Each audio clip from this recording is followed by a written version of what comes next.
Ugly people are going to be mad. I mean, it's not even about ugly people or not. Ugly people are going to be mad. Ugly people are going to be mad. I'm going to say it like this. Okay. At the end of the day, whether you want to be a Puritan nun in the Himalayas or a hooker on the street of Vegas. Sure. Everyone cares about looks. Yes. Looks the reason are so relevant. Like, I don't get like, oh, I like personality, blah. It's like, no, you're not going to talk to some random person just because you think they have a good personality. You're looking at a person. Are they put together? Do they look good? Are you attracted to them? Yeah, exactly. Like, I think accept it.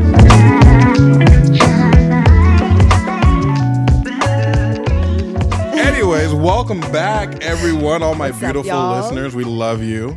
We love you. Thank you for tuning in one more time. We're back with another intellectual podcast episode with your host, Jem.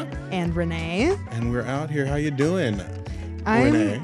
Doing good. As I told you before we started recording, I have jitters. I'm not really sure why. She's been shivering, vibrating this entire time. This one will either really help me or really not. So make it 1,000 times worse. Exactly. So we'll just see how the evolution of this episode goes. Wonderful. But I am really excited about this episode. Me too. We've been working on this for like almost a month now, low-key. Yeah, probably like exactly a month for sure. And we have a very interesting topic. What are we telling the people about? We are going to, this will be the first episode of like a little mini dating series. A little 6-part series for a little 6-part series or whatever. Where we are going to discuss the first 6 months of dating, and we're going to break that down month by month, essentially. A very daunting task. Yes. Because I never lasted that long. Yeah, I was just about to say, it's been really interesting trying to like as we have been planning this series, just realizing how different our dating histories are, and just how different like. Just like two very different approaches. Granted, like you're a dude, I'm a gal. For sure. Who are heterosexual and date the opposite sex. So that being very the context. Little overlap. But in that, I expect that it would be very interesting. Yeah. We have with your prolific dating history and my situation, you know, whatever mine is. So vague. Exactly. You've been so vague. The people want to know. The people haven't asked. About so if you want to know, you can ask, and I'll be happy to share. But until then, stingy about your dating history. I don't like people knowing my life. Yeah, I keep that shit very close to the chest, very close to the vest, and no one knows, and I have no drama, no problems. Fair enough. It works for me. It worked. You can't let the world into your relationships. I mean, for sure. Then they start whispering to your people, and they start asking dumb questions like, "What are we?" And like all that shit. Like, come on now, no. We had a good thing going here. Like, what are you talking about? Like, why'd you just go to like a white man from the 50s like I'm accent? just saying. Oh my God. No, I think it'll be very interesting. I think it'll be very fun because of the differences that we bring to it. And hopefully you guys can take something very useful out of the conversation. So definitely. And those differences being like, I've been in 3 serious relationships, one being current, and have dated quite a bit throughout my life. I literally high school, growing up, like I didn't date at all. I was like very afraid of boys. And the moment I went to college, boom, I was like, all right, we're out here on the town. The freaking out the gate. I was like, I need to experience things. I need experience. And so that's exactly what I did. Did you get the experience you were so desperately craving? Oh yeah, and more. Oh no. Leave that to the audience's imagination. Yeah. Hey, yo. Anyways, moving right along. Oh, part 1 will be what? We're talking about the first 4 dates? Yeah. So the first month of dating kind of consisting of about like 3 or 4 dates that people will typically go on. How to approach it, what you should be looking for, how you should be feeling, how to have success. And this is specifically for... Yeah, disclaimer. specifically for people who want to be in long-term relationships, not the people who are casually fucking around, not the people who are figuring things out. Yeah, I mean, and there's a time for that. I'm sure we'll get to that. No, I was actually thinking that we should talk about that too for like other people, because like, not everybody wants a serious long-term wife 100%, situation. And I'm totally fine with that. I'm more equipped to talk about those things. Yeah, so, exactly. That's more your alley. I'll be happy to share. Yes. All my hard-won wisdom. Oh man, God. Y'all don't understand. And then we can talk about my situation. See, there we go. This is not the time. Anticipation. Mm-hmm. We're setting up the what do you call the things? Breadcrumbs. Breadcrumbs. Yeah. Yes. I got it. We're sprinkling a little breadcrumbs. You follow the trail, and you'll lead you right to where you need to go. But yes, so definitely. This is going to be less focused on the hookup culture area of dating, and more people who are the lonely motherfuckers who really want to be. No, per our last episode, you should not be getting into a relationship because you are lonely. These are for the self-actualized individuals, right? We're going to start talking about that again. Oh, God. It's fine. Anyways, but yes, it should be good. Should be a good time. I'm excited. Me too. It should be fun. Very, very, very fun. And how was your week? How are you doing? What's going on? Why the jitters? I'm not really sure. I don't want to say that I have anxiety, because I'm not right in this moment. I'm not in therapy or anything like that. So I don't want to self-diagnose, but I do experience anxious experiences quite often. And so just dealing with that. Just one of those days. I can never really predict it every single day. I think this is like a very womanly experience. Sure, every single day you wake up and it's roll the dice. What's gonna happen? No idea what my move's gonna be. No idea what's gonna happen. Thank you, 28-day hormone cycle. So that's today. Rolled the dice. She's a little jittery, but she's excited. I'm not as bleh as I was last week. Sure. I'm feeling more of a thirst for life. No, I don't know what it is, but life, me, we're right there. I'm here for it. I love that for you. How are you feeling though? I'm good. Yeah. Very opposite. I wake up feeling the exact same every day, like shit. How boring. Oh damn. It's okay. No, I'm kidding. No, I feel very normal. Mm-hmm. Just ready to go. Ready to go. Converse, not conversate. Everyone's always talking about conversate. Conversate is not a word. It's not a word? It's not a word. But it's so much more fun. Conversate. Sounds like masturbate. That's why it's more fun. Yeah. Check yourself. Check yourself. Whoa. I knew what it was. Wait, that was not where my brain was going at all, but for sure. I just thought it was like a little bit more groovy. I'll add an extra sip. Yeah. That's even weird. I wish it was masturbate. Like, what the fuck are you talking about? Add an extra syllable, make it interesting. Anyways, we're going to be conversing. Oh, yes. Not conversating. Jesus Christ. Oh, we haven't even started. I'm dying. Yeah, I know. Oh, God. This will be fun. Oh, God. Anyways, what's going on with your mouth, Renee? Oh, my God. Yeah. She walked in here and she was talking about there's something going on with my mouth I want to talk about today. I was like, Michelle, please. I love how I left that anticipation for you to find out when we were recording it, and I completely forgot the moment we recorded. Yeah. Well, so please let me know. Okay. I don't know if anyone else has this experience where you are just keenly aware of your tongue in your mouth. Just so hyper aware that my tongue is in my mouth. Oh my God. Do you ever get that way? I don't know what you're talking about. I swear to God. You are going through it today. Oh my goodness. It's been since yesterday. She said, I am keenly aware. I don't know if my mouth got smaller, but I feel like it's constantly grazing against the side of my back molars. And I'm going to I feel like I'm just biting my tongue every single time I talk. Oh, and my tongue feels too large in my mouth. Maybe your tongue is swollen.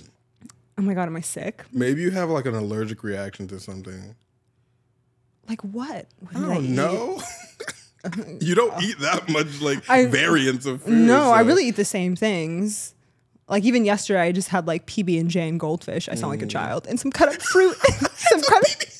I had some. Oh yeah, you have some milk with that on the side. Yeah, no, you're dairy free. No, apple juice. Oh, just kidding. In a little box, little fruit snacks too. Hey, yeah. Fuck you. Oh my gosh, actually, there were fruit snacks I could have eaten, but I didn't. Good, I'm proud of you.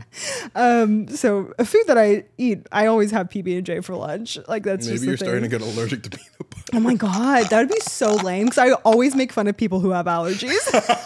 Karma. So if I started getting a peanut allergy, that would be so crazy. That would be the universe. I would make fun of you. Yeah. Actually, I wouldn't.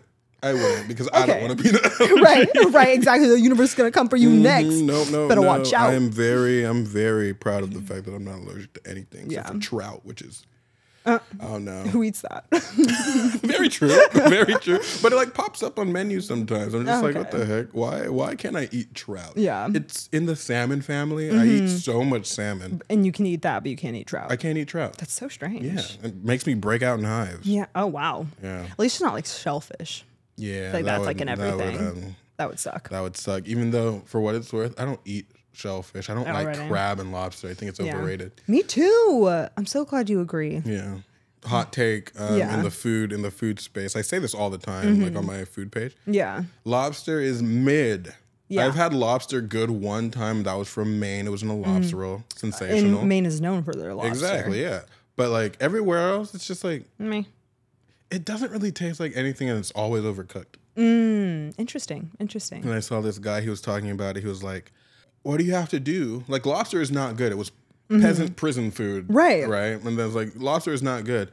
You have to dunk it in a tub of butter for it to taste good. You know what else tastes good when you dump it in a tub of butter? Literally everything. And I was like, that's so because true. It's the butter. Yeah, like butter tastes good. Right. And that's just what it is. It's like when you like saute garlic and everyone always like, it's funny. Oh, it smells so good in here. Right. It's just the fucking garlic. And it's the garlic every fucking time. What are you guys talking about? Jesus Christ. Me and my roommates would have that joke where we're like, it's just like people automatically will think you're just like a grand chef. You just saute some garlic. They're like, oh, that smells so good. Yeah. Like, I'm chefing it up in here. Right, exactly. Fucking amateurs. Oh my God. Oh my gosh. But really that's funny. Like as a chef, that is the thing that everyone associates with smelling like good. Right. In all parts of culinary in all parts of the culinary world. Don't start it. Don't start the not being able to pronounce our English words. Oh Jesus. In all parts of the culinary world, garlic is one of the most pungent aromas that people smell. So it's like something smelling good. It's probably garlic. It's probably thyme, onions. Yeah. Something in that space. That's that realm. Yeah, that makes sense. Yeah. That makes a lot of sense. For sure. For sure. Where are we going now? Do you want to introduce the question thing that we're going to start implementing? We're going to start doing this little situation. I have lots of ruminations throughout the week. Yes. And I want to share it with you guys so you guys can, like comment, answer some stuff, see how you guys are feeling. Yes. So we can start having a little feedback from the audience. I think that's a fun little way to start it up. Yeah. So this week I saw a very interesting TikTok about this girl talking about just basically explaining masculinity to men. And I've been seeing a lot of TikToks subsequently explaining masculinity and like advising men how to be men. And I like the advice. Yeah. Right. I thought it was very sound. I absorbed it and took it with a grain, obviously. But I was very curious because I don't see enough men on my page talking about like masculinity and stuff like that, which is interesting. And I know that the conversation is women usually get very defensive when a man is talking to a girl about how to be a woman or whatever stuff like. So I was like, how much authority does or should a woman have in discussing what makes a man and how a man should behave, and how valid is that after the fact? Interesting. Even if the information is correct, because I agree with a lot of the stuff they were saying. So how much, I guess like it can be like posed both ways, like how much authority does like a woman have to speak on masculinity and vice versa, how much a man has authority over speaking over like femininity or just like womanhood. I should say specifically like manhood and womanhood, because masculine and feminine. Yeah, it goes kind of both ways. Exists. But all these ones were really directed like towards men. Like, this is how you be a man. Gotcha. Type stuff. And I was like, yeah, interesting. I can see what you're saying. It's not wrong. But like, as a woman, why are you telling men how to be men? Like, how much information do you have on this subject? Yeah.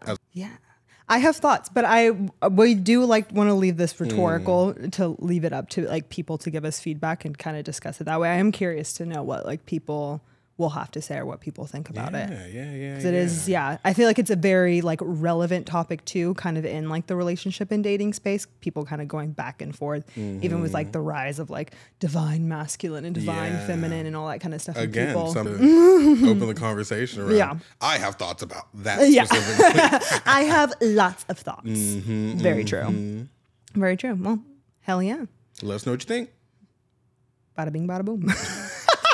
I didn't know what to say. Go off. But moving right along into the subject of today's discussion. Yes.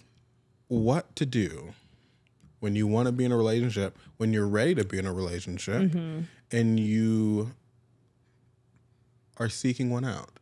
Yes. We're trying to answer that overarching question. Yes. What to do. Yeah. All right, go. Green light.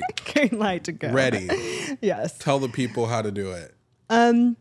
Yeah, I mean, I think like initially, like anything, I think going into any endeavor of any sort, which I think is why like the episodes that we have like preceding this kind of go into that detail, is to kind of set the standards and expectations to a degree that like of like what you want, right? Going into a relationship.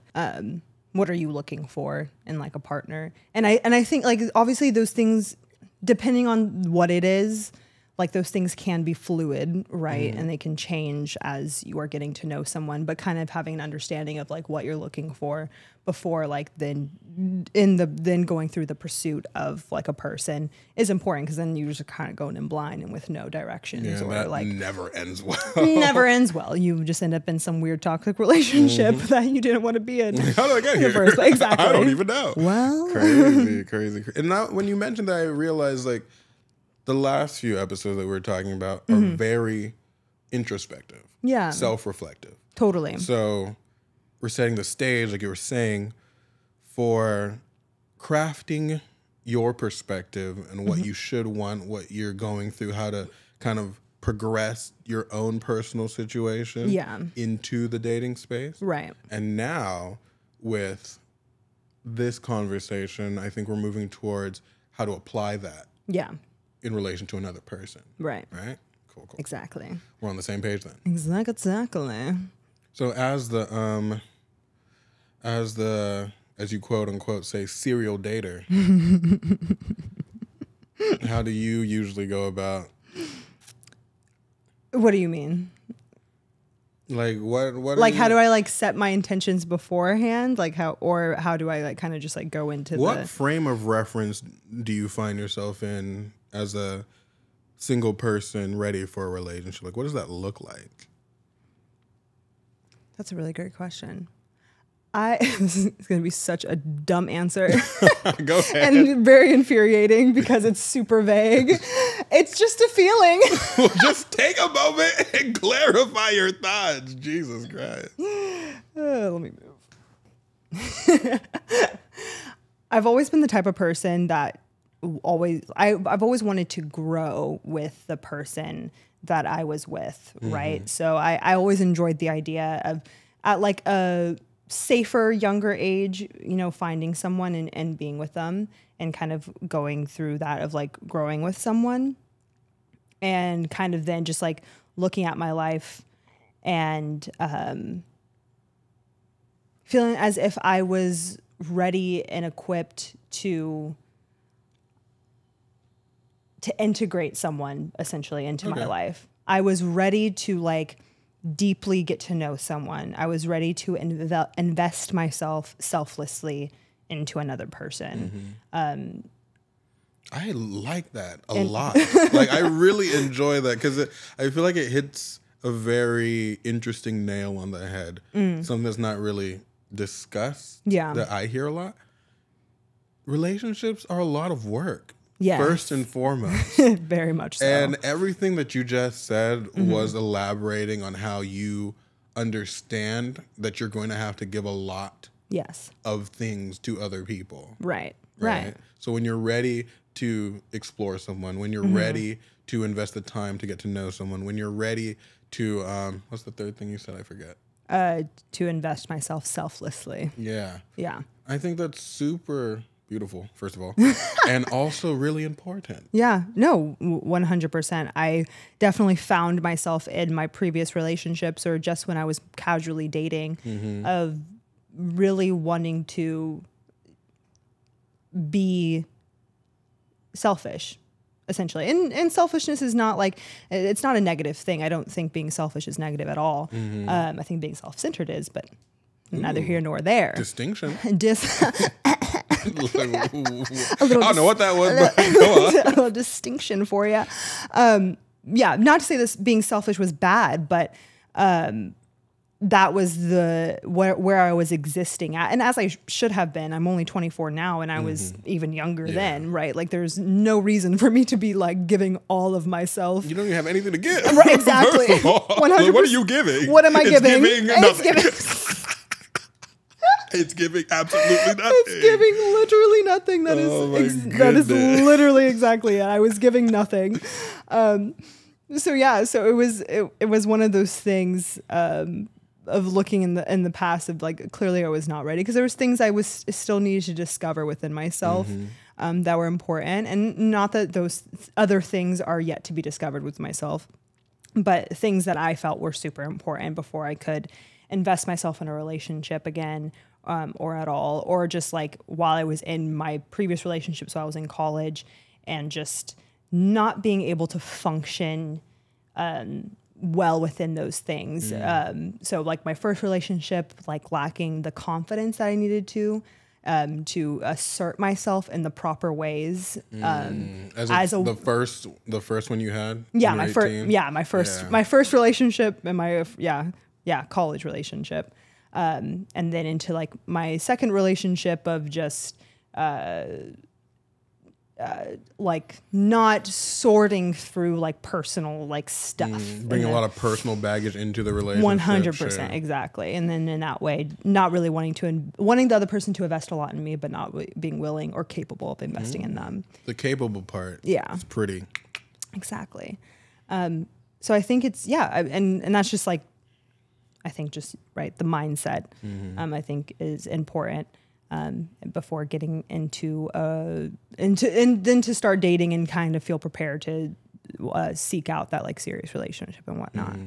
Like we were saying before, this is a conversation tailored to a very specific type of individual. Yeah, and in the archetype of that individual, it becomes a person that is willing to put in effort to maintain and support a long-term relationship, and that person will also seek out a similar type of person, right? And I think that's what we're trying to elaborate on, like how does that type of person find the person that's similar to them in that space? Yes, no, maybe? Yes, no, maybe. That's not helpful at all. I think I know what you mean. So I'll say maybe. Said differently, it's like-minded people finding each other. How like-minded people find each other. Yes. Is what we're talking about. Yeah. Cool. That's good. Yes, I do realize it can sometimes be a little complicated. I'm like, what are you saying right That's just how my brain works, okay? You're saying it in a really a roundabout way. Just speak directly to me, man. Yeah.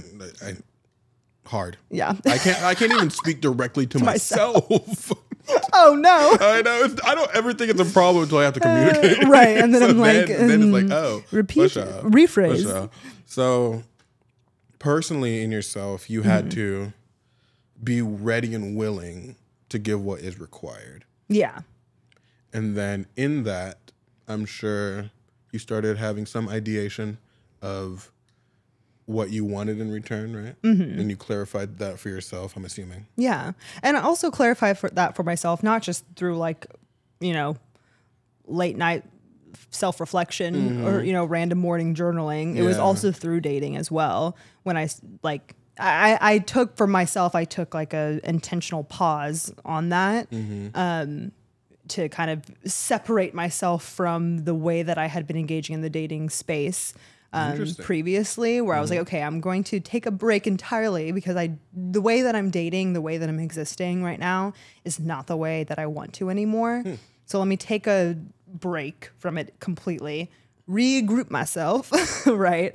And then kind of re-enter it refreshed and with those new goals set with a better understanding of kind of where I stand in that space again, right?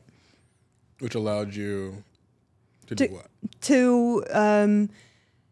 To then when I kind of re-entered the dating space and wanted to kind of clarify for myself the type of person that I wanted, like what am I even like looking for in a human?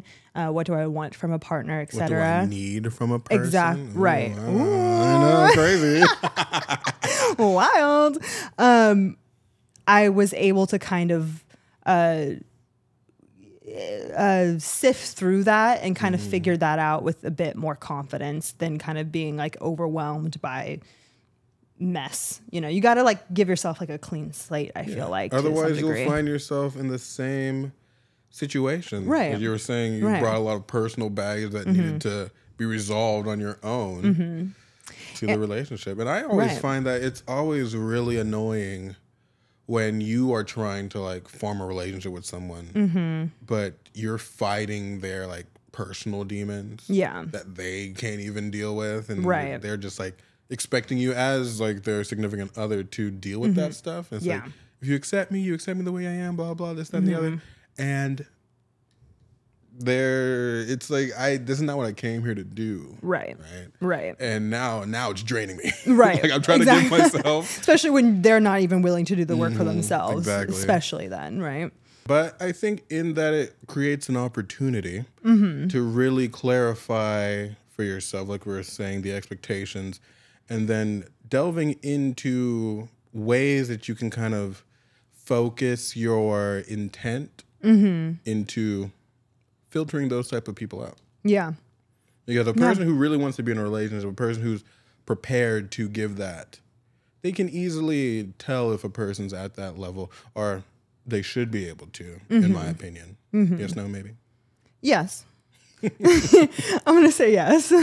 So we can easily go into what the first date kind of looks like. Yeah. I know, you love it. She's so excited for Look, this. Okay, I was even just thinking just now, I was like, I feel like a series like this would have been so good for someone like me with the brain that I have. Okay, wow.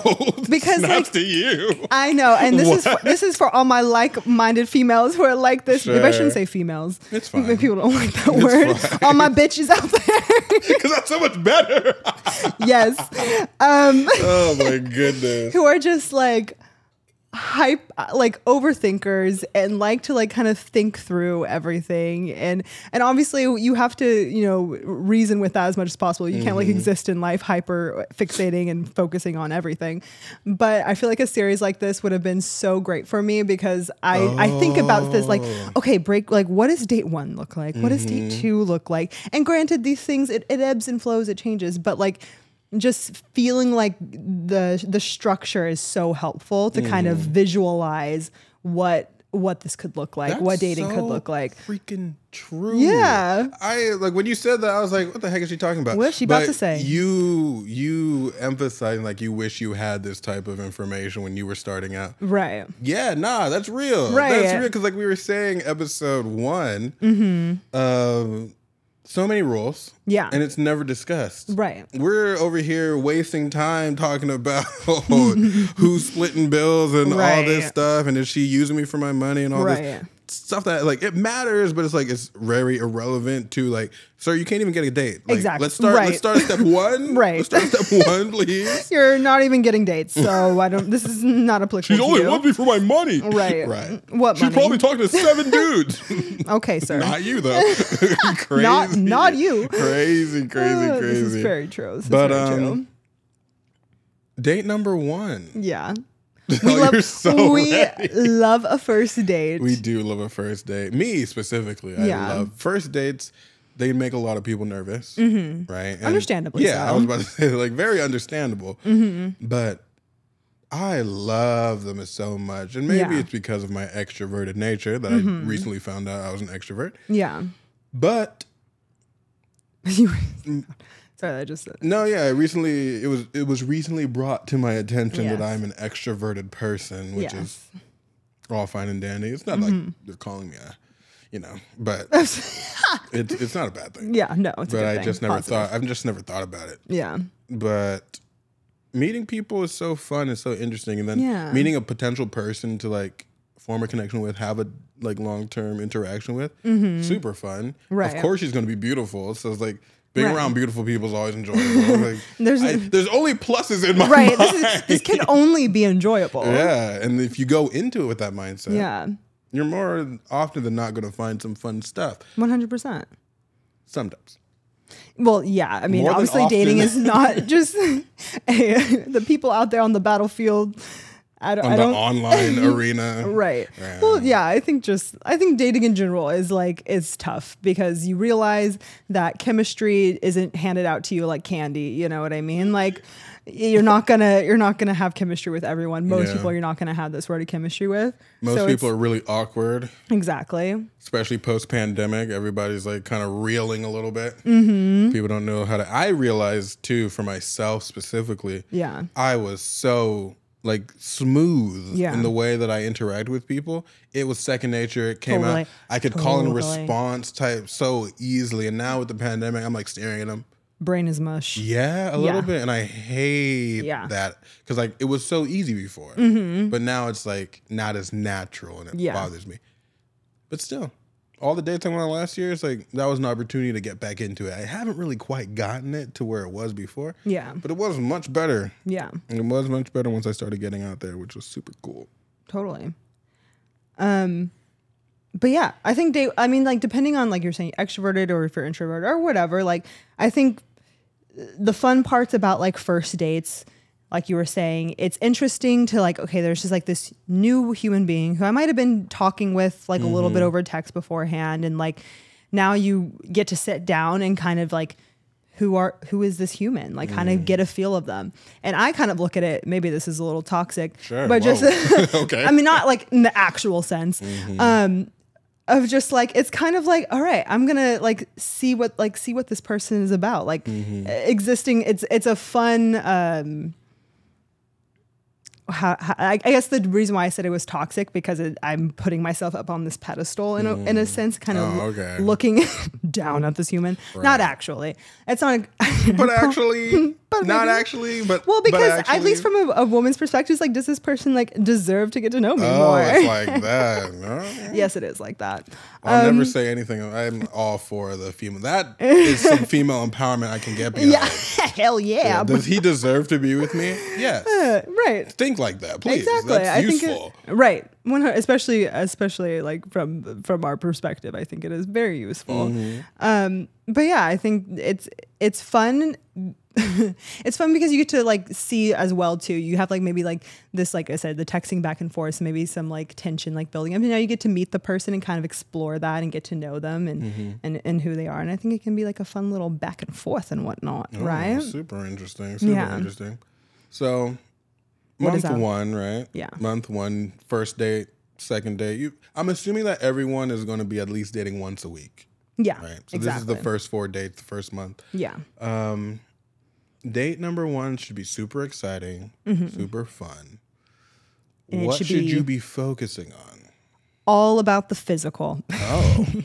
It's like that. Hey, yo. Talk to me nicely. Come on now.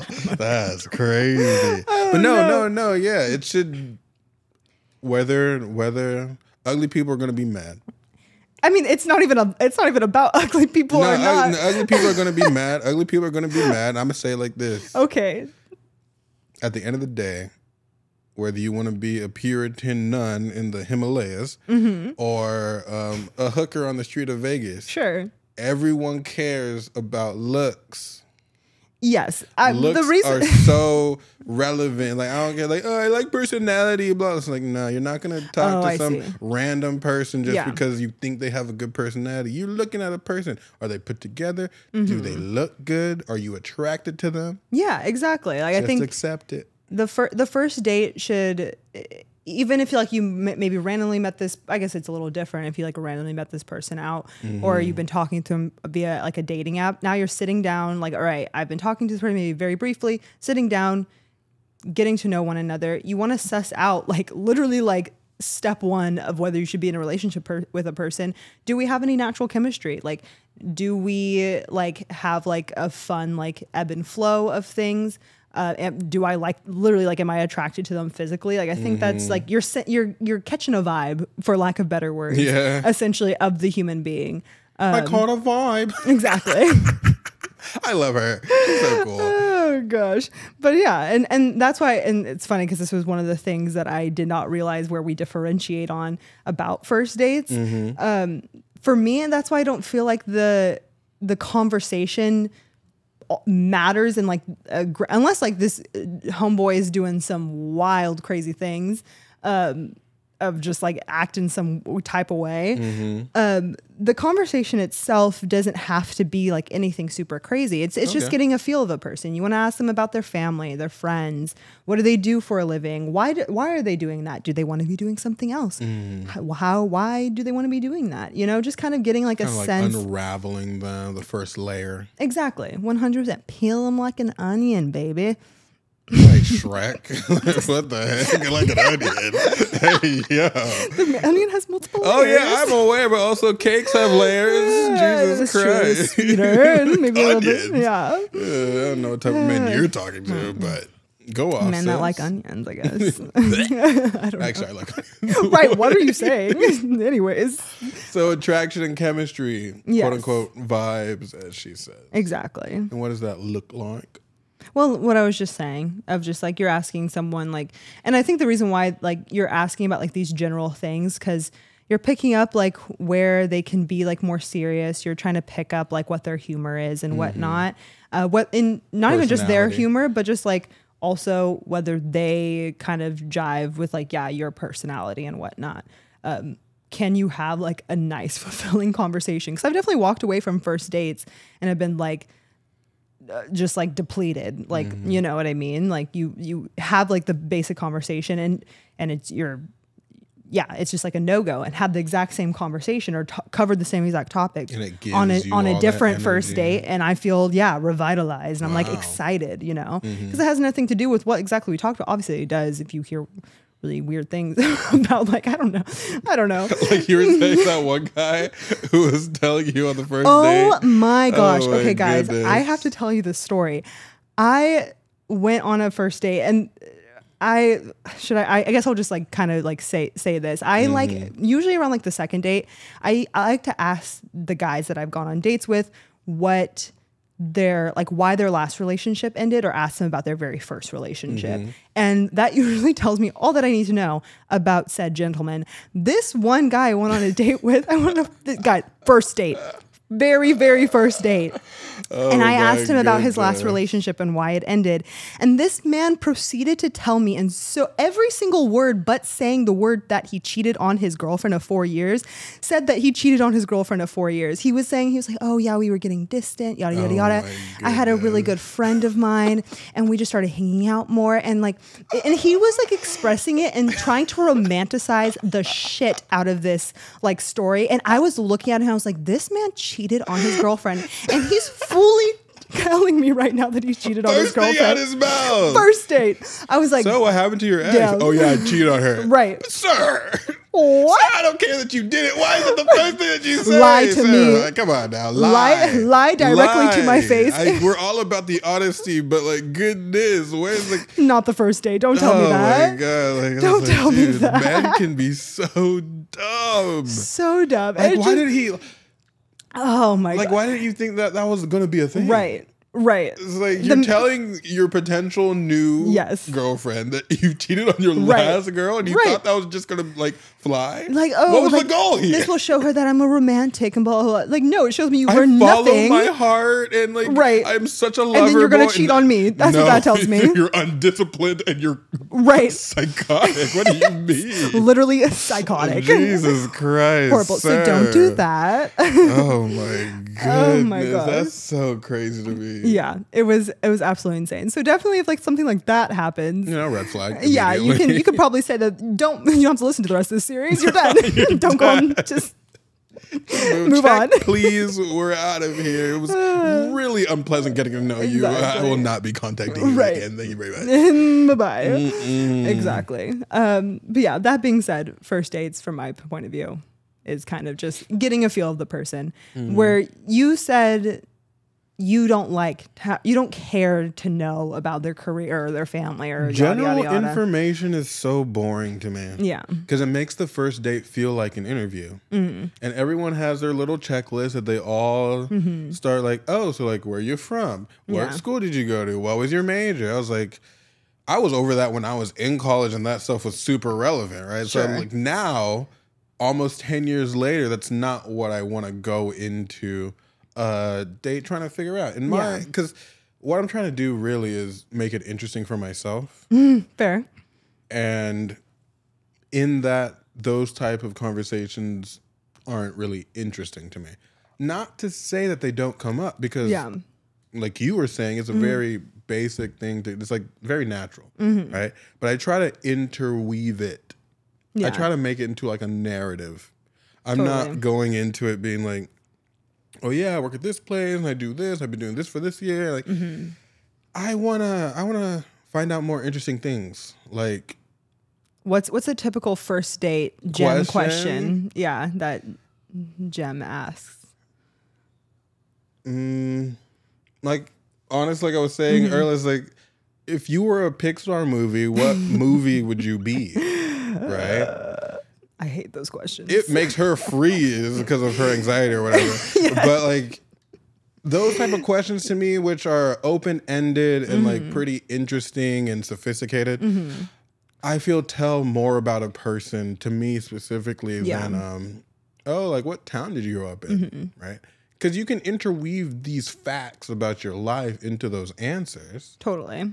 But if she's like, oh yeah, I'm definitely Toy Story 2. I was like, what? Toy Story 2? Why not Toy Story? Yeah, exactly. Or like, why not the third one? And you start having such an interesting conversation that isn't as invasive. Sure. As you like divulging all this information to a person. And like you were saying, if you're just trying to find a vibe and you're trying to see how you guys mesh, if they can answer questions like that, for me, that gives me more information as to how we vibe and mesh and stuff like that. And that makes sense for your personality as well. And then too, like if it doesn't work out, like if I don't want a second date, then I didn't give them all this information about me. Yeah. Right? Like, is it really like that invasive? I'm not saying I have an issue with vulnerability. That's not where I'm coming from. What do you do? Why do you want to know? Yeah, like I do feel like that sometimes. Why is that a question that's so I feel invasive? like so many things are like on a need to know basis. Oh my God. I just do. And it's Fair like enough. Most people don't need to know that stuff. So yeah.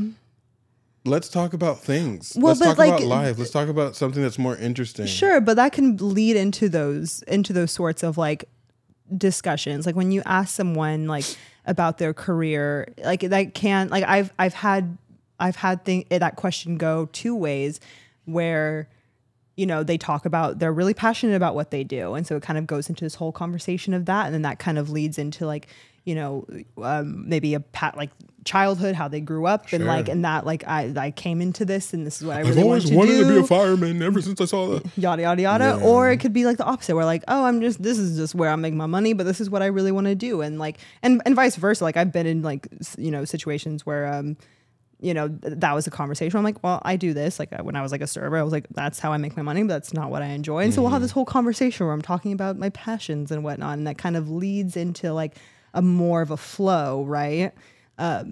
Me personally, I think what it is after you're saying that, I don't like divulging my passions to people. Okay.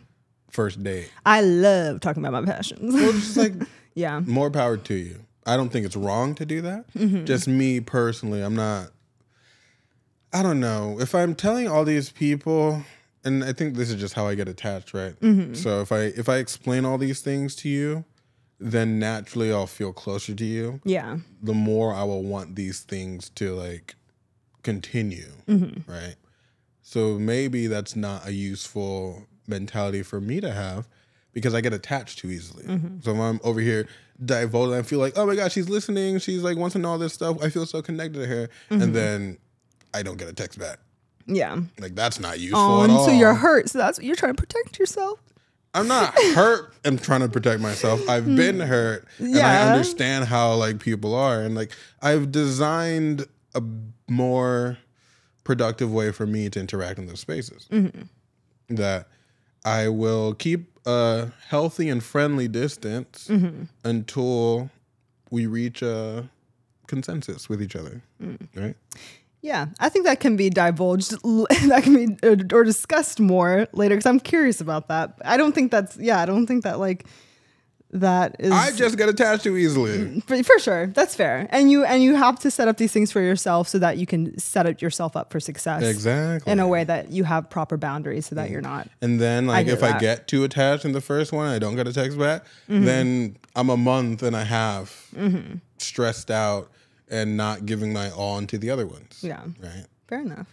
That being said, though, I do think asking fun questions is like on the first date, kind of second date, etc. I mean, honestly, throughout all the dates, but like asking fun questions, I think is fun and is fun. And like having like a list of questions that you maybe like want to ask, in that regard, like your Pixar question or whatever, or oh my God, I had a question in mind and I literally forgot it and I did not write it down. Oh my God. I wrote it on my notepad, which is far away. Wanna go get it? Okay, it's a really fun question, guys. That's why I said to tell me what questions you had. I literally pulled up right to the perfect page. Okay, guys, ready? The question that I literally hustled to get. What's the most embarrassing thing you've ever done? Oh. And that can be a really fun question. That is very interesting. Yeah. But I also draw a blank whenever I think of what's embarrassing. Like, I don't really get embarrassed like that. What is the most embarrassing thing I've ever done? Yeah. I don't know. You always have like I have like some go-tos. We can talk about that later. I've done a lot of embarrassing things in my life. You're a very embarrassing person, so I can see that. So it kind of makes sense. Jesus. But I do think those are like fun questions to like go into. But we can go into date too, I think. Sure, yeah. Where you can be asking like more like fun questions as well. But I do somewhat take back that I love first dates so much because I actually think I prefer second dates. Okay, interesting. Want to elaborate? I prefer second dates because now you've gone on the first date. Clearly you're on the second date because you caught a vibe. And you're like, I'm feeling this person. I think I'm excited about this person. I want to get to know this person more. And you kind of have like not an established like rapport, but also like kind of a established rapport. You know what you're expecting a little bit more. You saw them once. You're excited to see them again. You wanted to see them again. Exactly. This could be more. Now you're starting to like fantasize a little bit. Exactly. And I find that people open up a lot. Like second date, you find out some things about a person. Like how they cheated. Exactly. Except that man was not following this this timeline as we are trying to. We were so kindly laying out for everyone. No, he was on his own timeline. He was on demon time. Yes, he was on demon time. 100%. That guy was crazy. Don't know what was going on. Oh my goodness. But like I had even said with that, like usually around the second date, I like to talk about my own or asking the other person. I think this is a great time to ask, like, what's your dating history? Like, ask them about their previous relationships. I think that it reveals so much about a person, not only like how the relationship began and ended, but the way that they talk about it too. Dude, like you don't, especially as a girl, you don't want a guy saying my ex was crazy. Yeah, fuck that bitch. Right? Like, is that the first thing that's coming out of your mouth? Like, you're saying you're just calling this woman crazy? Like, at the gate? I don't even know her. Like, why are you speaking on her name like that? Unless she literally was, like, unless he was like, no, let me explain. Yeah, and then she burned my house down because I like didn't respond to her text message. Like, I don't know. And you can definitely tell the difference between like a person who is like hasn't healed from the experience versus a person who's like looking at it just objectively. Right. Like, no, that girl was like actually insane. And right. I'm very shook that I spent so much time with her. Right. Stuff. Versus like, fuck her. She's like just crazy. Yeah. You know, so dismissive. Yeah. Right?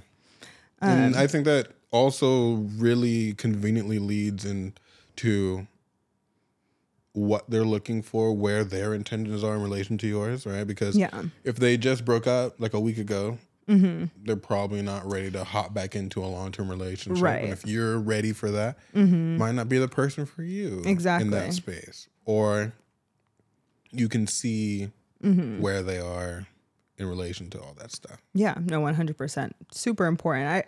I always, people who say like, or there shouldn't be any fear around someone wanting or you wanting to ask the person that you're dating fairly early on what they're looking for. I think it's a super important question. You want to make sure at multiple stages throughout like dating that you and the other person are on the same page. Yeah, 100%. I would argue even in like a casual dating situation, but that's a whole other thing of just like making sure you're on the same page of like what you're looking for. And it doesn't have to be specifically with that person.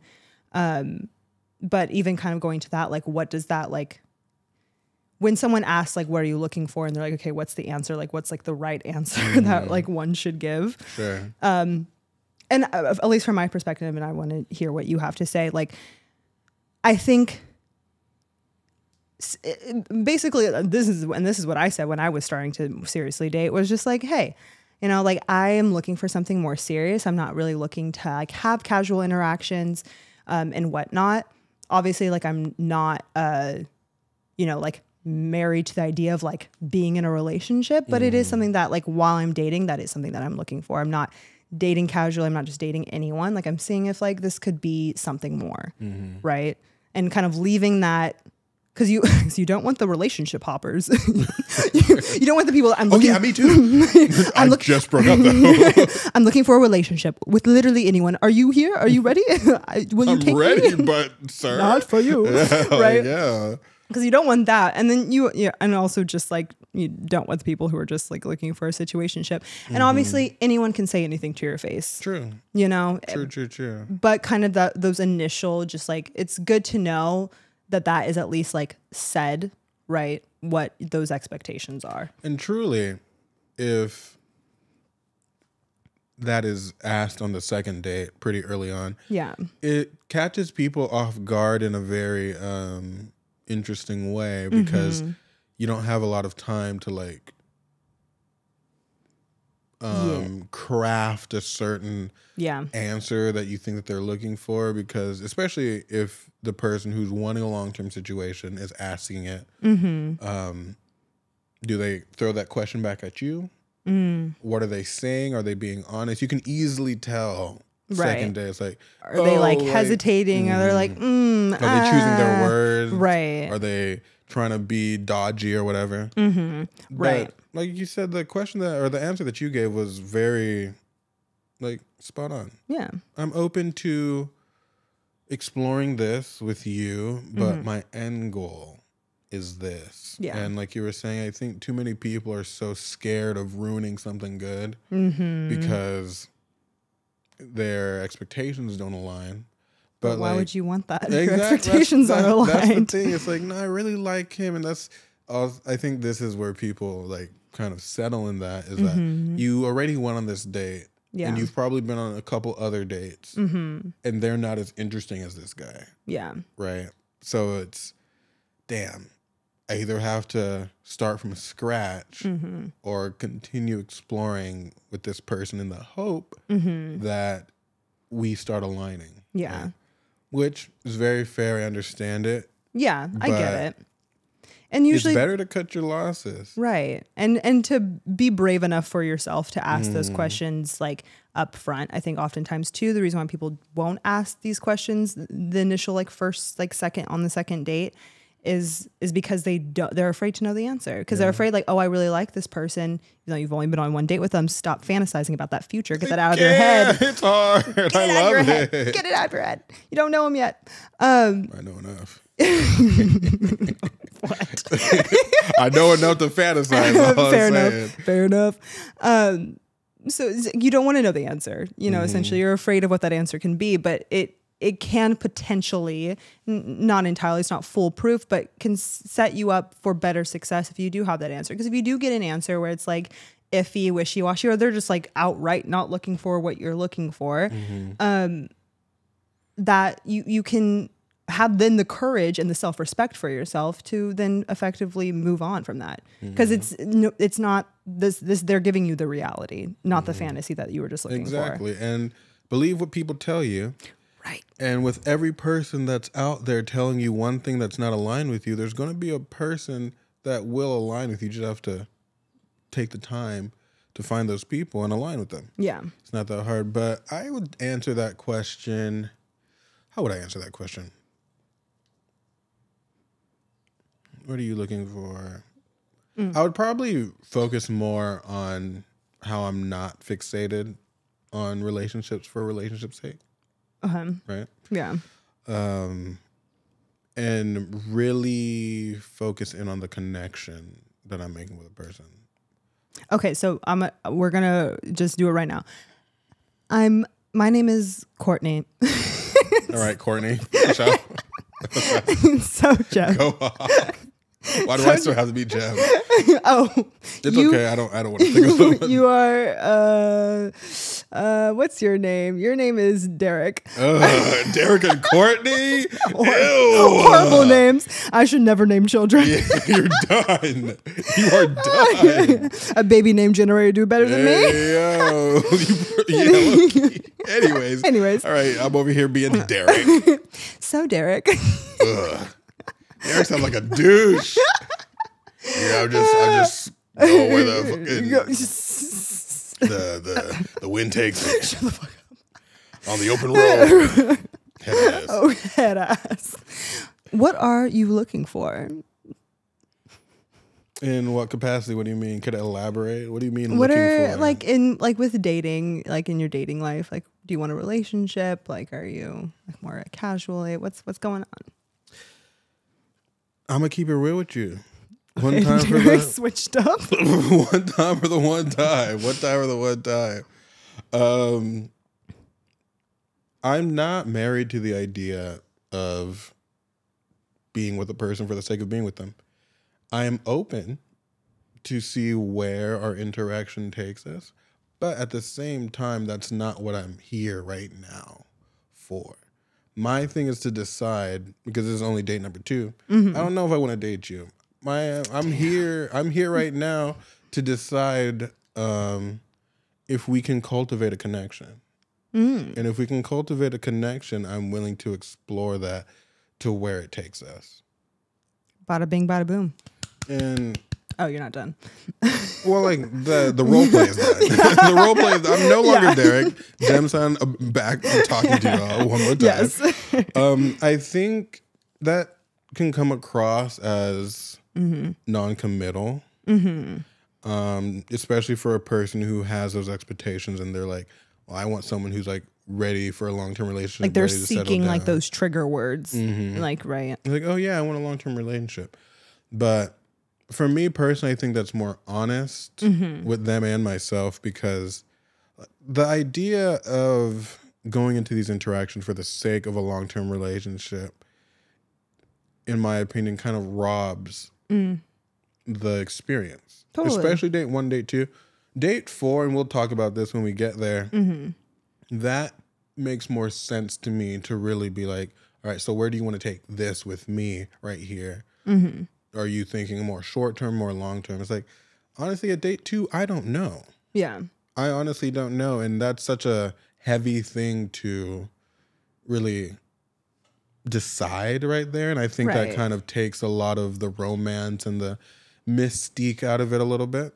Well, because I mean, when that question is asked, like, you can only like speak from what you know, what you want, you know, and like kind of what you're like, because, and that can only be so much too, because that often is too like explored with the person. Every single person is so different and so similar in all the ways. And on day two, you don't know that much about them. Right. So that's, and that's what I'm saying. Like, you're usually just like speaking on like yourself and what you know for yourself. Right. Versus like, I want you. Sure. Right. But what I know for myself specifically is that I'm open to being in a long-term relationship with the right person. Yeah. Right. Exactly. And I am open to that. But equally, like I was saying a couple episodes ago, I'm very open into it being short and being casual. It just depends what our interaction is. And my goal with date 1 and 2 is to figure that out. Yeah. Like, are you a person I can have a long-term relationship with? Yeah. Or is this a more casual thing? Decide that, let you know if you're a person that is needing a more long-term thing and I don't see that with you, then that is our answer. Right. If you are a person that wants a long-term thing and I see that with you, then that's our answer. Right. But I don't want to pigeonhole myself. Yeah. Because I think, especially as a man, when you're saying these things, what ends up happening is you kind of default, since men are very like attached to the words that they say and the words that they feel and think. Sure. They will default to what they told them. So it's like, oh, I want a long-term relationship, right? Even if it's not working with this person. Yeah. And if they want a long-term relationship, that will force them to be like, all right, this is going to be a long-term relationship. I see. But that's not beneficial for either of you because that's not what your specific interaction is supposed to be. Right. Right? Right. So I choose my words carefully. I choose my words carefully. And sometimes there was people on the second day that I knew immediately that's like, we have a great connection. We have a similar life trajectory. And I know that I would want to explore this long term. Yeah. Right. Right. And I could express that. Yeah. But for the most part, especially recently, especially on Hinge. Oh, no. That hasn't always been the case. Right. So. Right. Yeah, no, that's totally fair. It's like, it's ultimately being genuine to yourself. So like your answer is being like authentic to how you kind of approach like the dating space and kind of how you feel at the beginning. And then also too, once you kind of understand better what that is with that person, then also expressing that. And I'm always so willing to express it when I feel it. Yeah. But always hesitant to say things that I can't really like support. Yeah. Like if I don't feel that 100%, I am very reluctant to say it to a person. More people should follow that. More people should also follow that. I think that most people in that tend to feel something enough to justify whatever actions that they take. Yeah. And I love those people. Good for them. Those people are very fun. Yeah. They tend to exist in a lot more drama, sure, whatever. Yeah. But there is value, and I think of, because I need to feel 100%. 100% takes a long time. Yeah. And a lot of people aren't willing to wait that long. Totally. It's like, I just need time to figure this out. I'm exploring myself in relation to you. Yeah. Most people want to answer date 3, like, what are we type stuff. Yeah. And it's like, too soon. Yeah, like, I don't know. I think we can definitely say that is we will not be talking about the "what are we" question for a few episodes. No, that is episode 4 probably. Yeah, exactly, of this series, because that definitely should not be being asked at the beginning. There's just so much to get to know about a person before kind of making that decision for sure. Which is what date 3 should be for. Yes, I think for vulnerability. For me, date 3 is always about like opening up, sharing things. Usually stuff that you keep closer to your chest, not stuff that is like you're not unloading trauma. Right. Not like your deepest, darkest secrets, like the things only your bestie knows. Yeah, not like so that. I killed a man. Oh, like, God. Keep that to yourself. Keep those skeletons in. Tell me. Tell me so I know. What was the name? What date and time? Anyways. That stuff. It's like, that's when you start to open up about stuff that was like, oh yeah, I really struggle with this. Totally. Probably not stuff that you think will make a person change their perception of you. Yeah. Use your own discretion for that, but kind of open up. Like, you can talk about things like, I think something that people talk about is an easy, like, vulnerable thing that is not like so crazy deep is like spirituality. Okay. I think that's like a big one. I oftentimes, when I was like dating, like the third date, I would kind of talk about my upbringing, like grew up very like strictly Christian. And then kind of as I grew into my adulthood, went off to college, kind of that experience of kind of deconstructing what I grew up with. And that's like it's a vulnerability 100%, but it's a vulnerability that's like it's still like palatable. Yeah. Like, you know, exactly. It's safe. So stuff like that, I feel like is, you know, and that can like is usually like brought up and whatnot. Date 3 for me is always like something happens. Like what? Wait. Like we go like rollerblading. Oh, so like the activity is exciting for sure. Yeah. For sure. Cause like, you know, like the first 2 dates, you're usuly like sit down, like first day, like you're at a coffee shop or something like that. Day 2, you're like, maybe you upgraded to dinner. You're worth a dinner. Right. I'll spend more than $10 on you. Very true.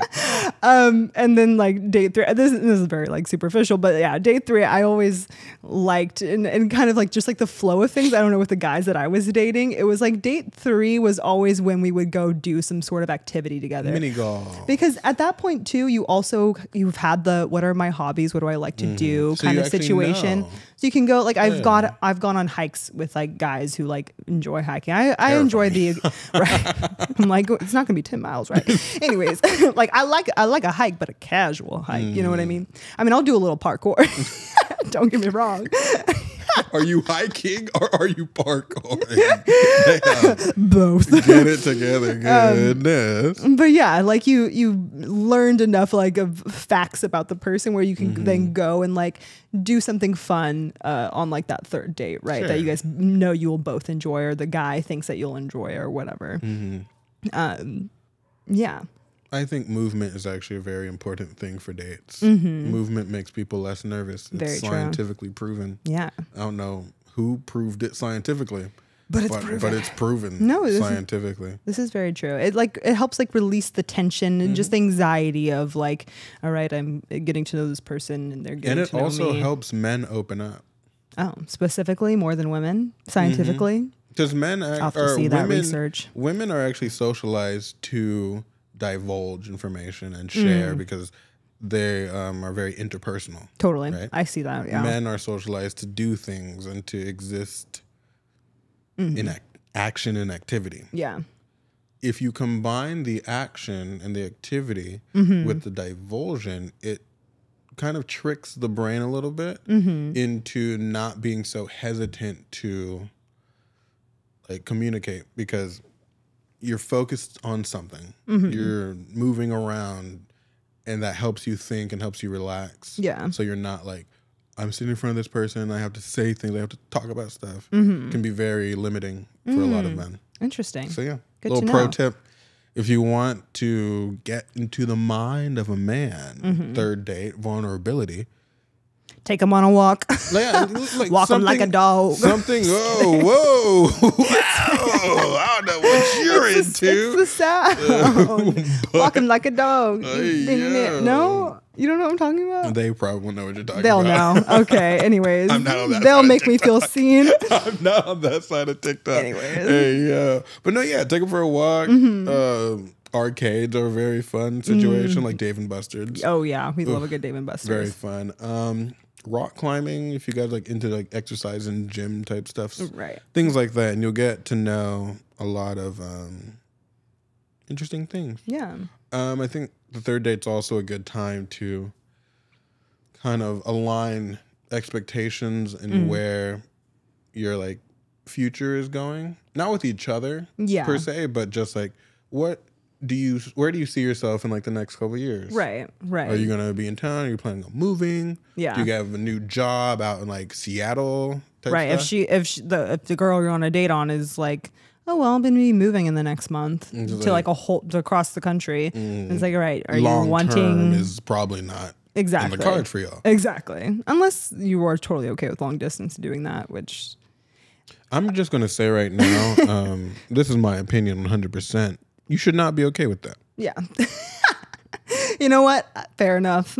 Especially like if you've been together, that's one thing. Established relationship, whole other scenario. Yeah. But the initial getting to know someone. This is the third day, and they're talking about they're not going to be here next month. Like, end it. There's plenty of fish in the sea. You do not, unless you live in the middle of nowhere. Maybe there's not as many fish. And then, in which case, you should probably move with her. Yeah, you'd be like, hey, I'll come all you with people you, in Iowa. Yeah. Like, go to a city, please, for the love of Christ. Or here, Montana, Minnesota, yes, all that shit. Nah, please, for the love of God. Like, okay.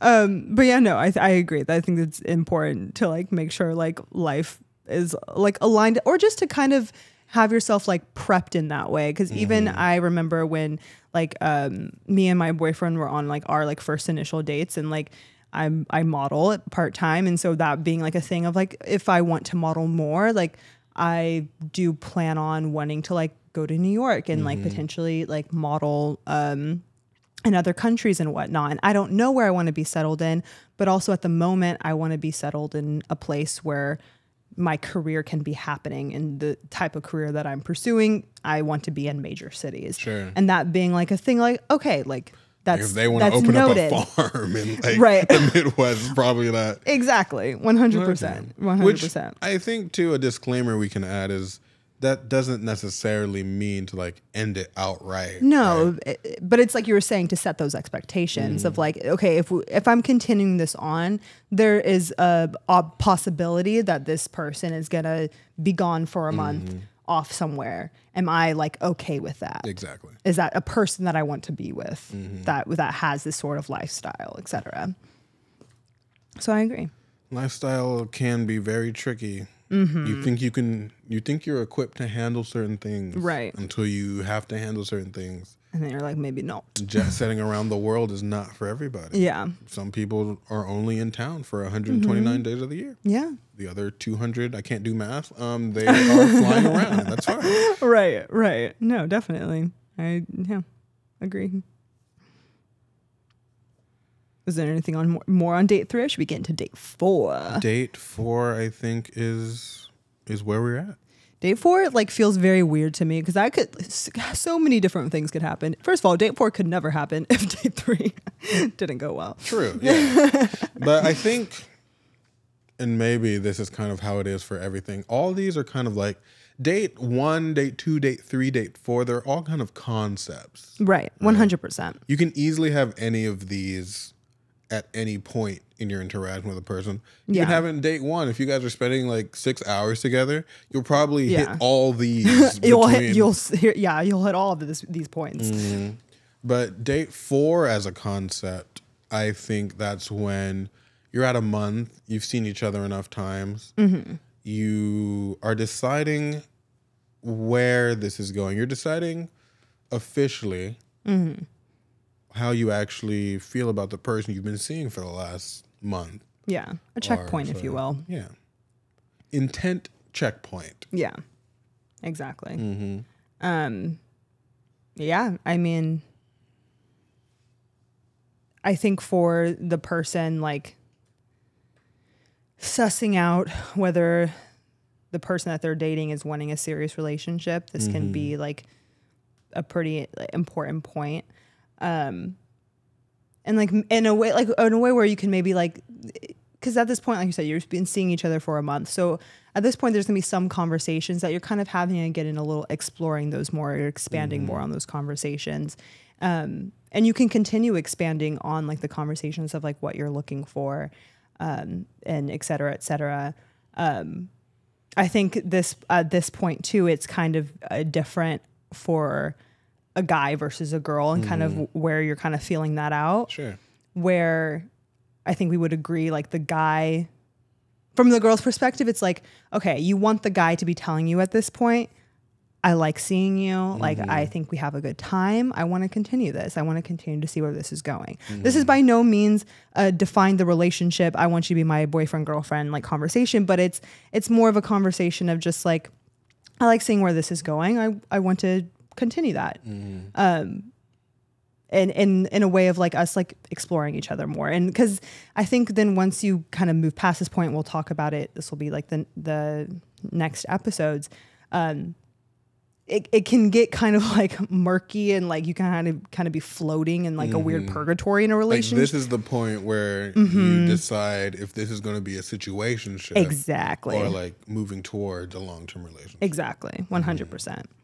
And truly, as you're trying to clarify those old, like the questions you were asking before. Yeah. And where you're taking it in the future, I think the frame of the question should start being a little bit more specific. Like as the woman, if you want the guy to kind of elaborate on this a little more, an easy question to ask that's not so aggressive is like, how are you feeling about this? Right? Like how do you like the time that we've been spending? Something very simple like that. It's like, oh, I really enjoy it.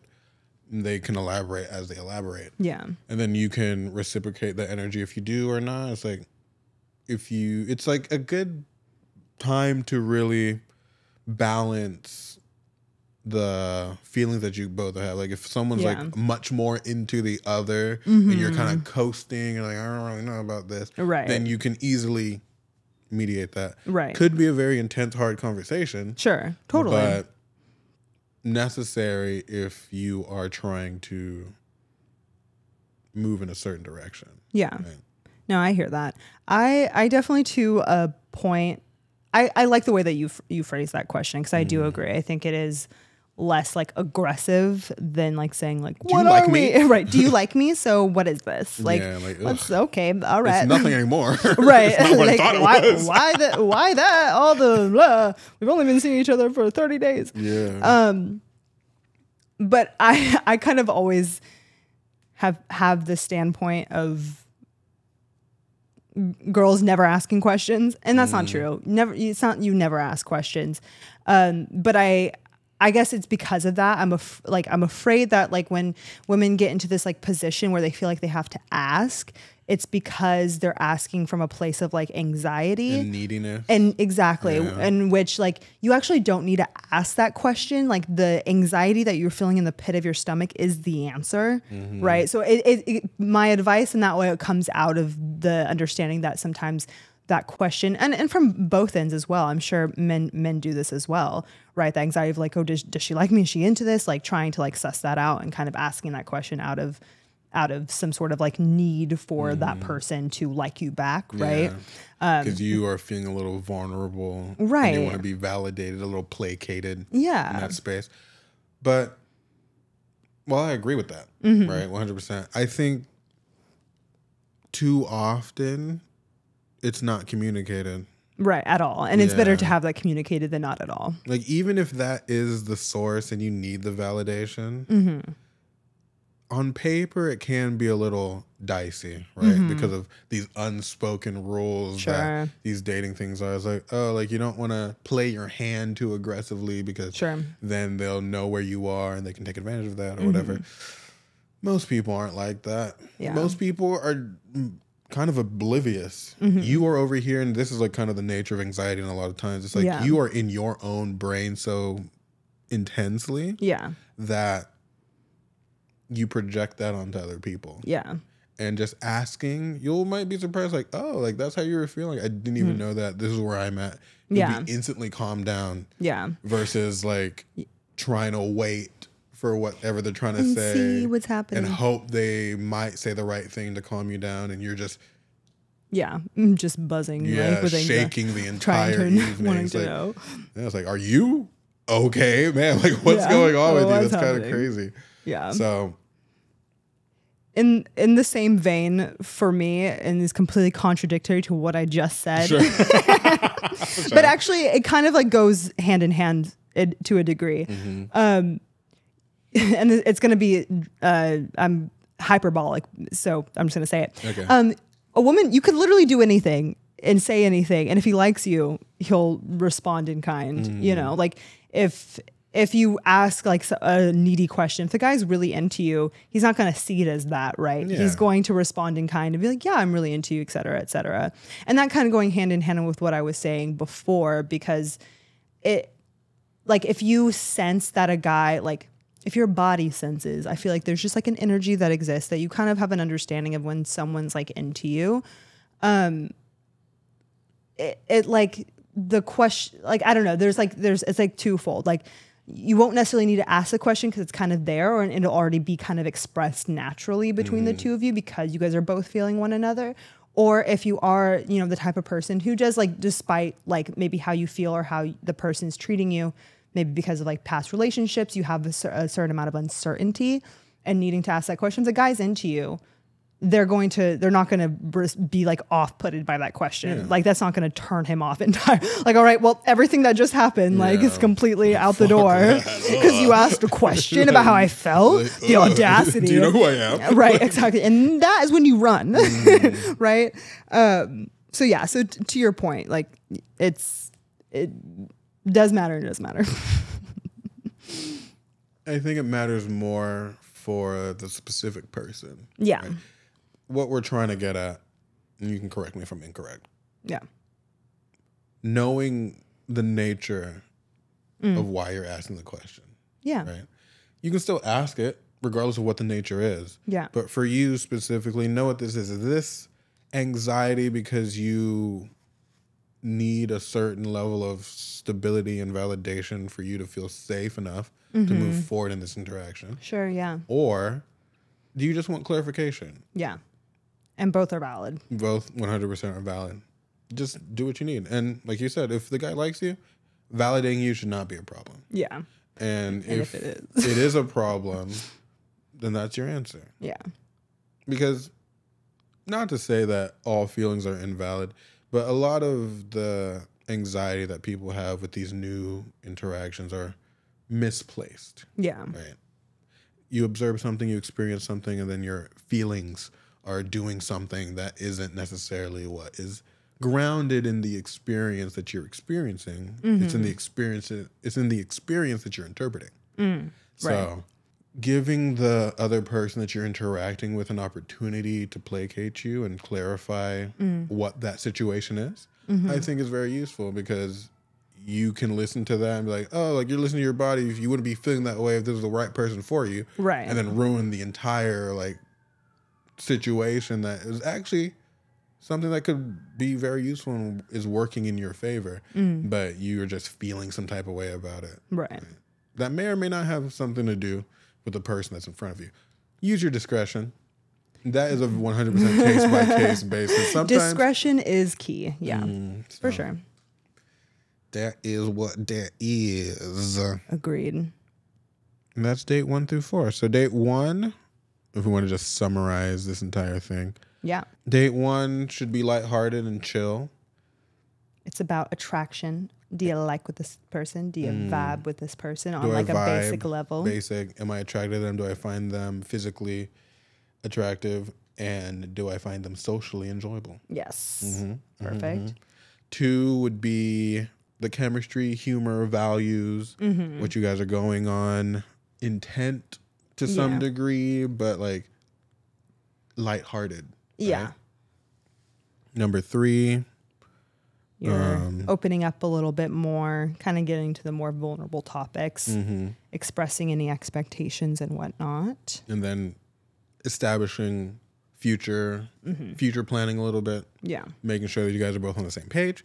And then the 4th is the checkpoint. Yes. 4th date checkpoint. You're trying to see if you guys are on the same page. Suss out that intention.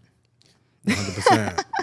Just like that. Yeah, exactly. 100%. There's one thing that we have not been talking about throughout these 4 dates, though, that I think is important to then bring up, because as we live in a culture of hooking up, I know. Do it. Right. Lick it good. Hey. Anyways. All right. Sorry, guys. We lost ourselves. At what point should someone have sex with the other person? Physicality. Like literally beyond. Physicality. You had like also brought up kissing as like as like that also being like, when should you have your first kiss? I feel as if like date one, I've had my like a first kiss with the dude that I liked. Like if we were vibing together, then a kiss would happen on the first night. And nothing crazy, just like a little pecky peck. But like date one, date two. Mm-hmm. But in terms of like the actually having sex, I think that should happen. That I think you should. I think for the most part, especially if you are looking specifically, like I said, the context of this whole entire series, if you are looking for a serious relationship, withhold on the sex. Mm-hmm. I think it's important to kind of, get to know the person a little bit before then you start like bringing in that level of physicality, because sex is intimate and it's a beautiful thing and it's very fun. And I think kind of withholding that just a little bit before integrating that into like whatever interaction you're having, I think is important to like, before you open yourself up in a different way to a person, kind of making sure there's like the compatibility as a human there before you start engaging that. 100%. I interpret it as all forms of physicality. And this is probably where the elaboration on when you want to start that. Because physicality to me is as casual as like touching them. Goddamn. Like what? Are you holding their hand? Are you hugging them? A brush of the No, arm. like stuff like that.